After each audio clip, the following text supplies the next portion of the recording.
Cricket জগতে একদিন এই ছেলেটাকে অনেক মানসিক অত্যাচারের মধ্য দিয়ে যেতে হয়েছিল। বেশি দিন না, বরং এই 6 মাস আগেকার কথাই বলছি।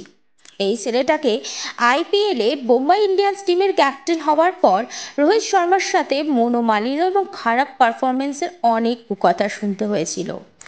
এমনকি স্ত্রীও সঙ্গ ত্যাগ করবে বলে সোশ্যাল মিডিয়াতে শুরু হয়েছিল তোলপাড়। ঠিকই ভাবছেন, ক্রিকেট জগতের এখনকার অলরাউন্ডার হার্দিক পান্ডিয়ার কথাই বলছি। কিছুদিন আগে পর্যন্ত ওয়াংখেড় জুড়ে যাকে ছাপড়ি, লুজার, এমনকি কুকুরের সাথেও মানুষজন তুলনা করতে ছাড়েনি, আজ সেই ওয়াংখেড় স্টেডিয়াম জুড়েই হার্দিক হার্দিক বলে চলছে চিয়ার। সত্যি, মানুষ সহজেই নিজের ভুল বদলাতে পারে, কিন্তু কিছু কিছু স্মৃতি কখনোই বদলায় না, বদলায় শুধু সময়। কিন্তু নেটিজেনদের অনেকেই নাতাশা দিয়েছে বাহবা। কেউ কেউ তো এও বলেছেন যে স্ত্রী যদি হতে হয় তাহলে নাতাশার মতোই হোক, না হলে না হোক। কারণ যখন হার্দিককে জনগণ পুলিং করছিল তখন নাতাশার ডিভোর্সের খবর চারিদিকে ছড়িয়ে তার উপর থেকে জনগণের ক্ষোভ দূর করে দেয়।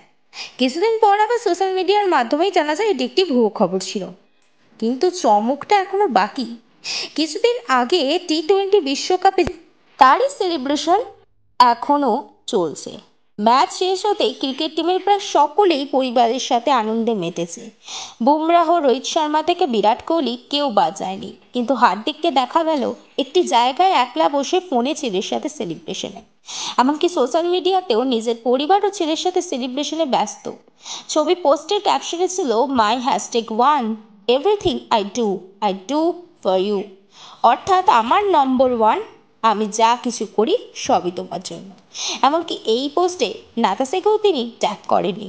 অন্যদিকে নাতাশাও হার্দিককে অভিনন্দন জানিয়ে পুরো পোস্ট করেন, বরং গাড়িতে একটি বাইবেল জড়িয়ে নির্দিষ্ট কিছু খারাপ পরিস্থিতির মধ্য দিয়ে যাচ্ছেন তারই ইঙ্গিত দেন। তবে এই কথা কি ঠিক যে যা রটে তা কিছু তো বটেই। তবে যাই হোক, হার্দিক পান্ডিয়ার জন্য অনেক অভিনন্দন। আগামী দিনে অনেক সাফল্য পান আপনি।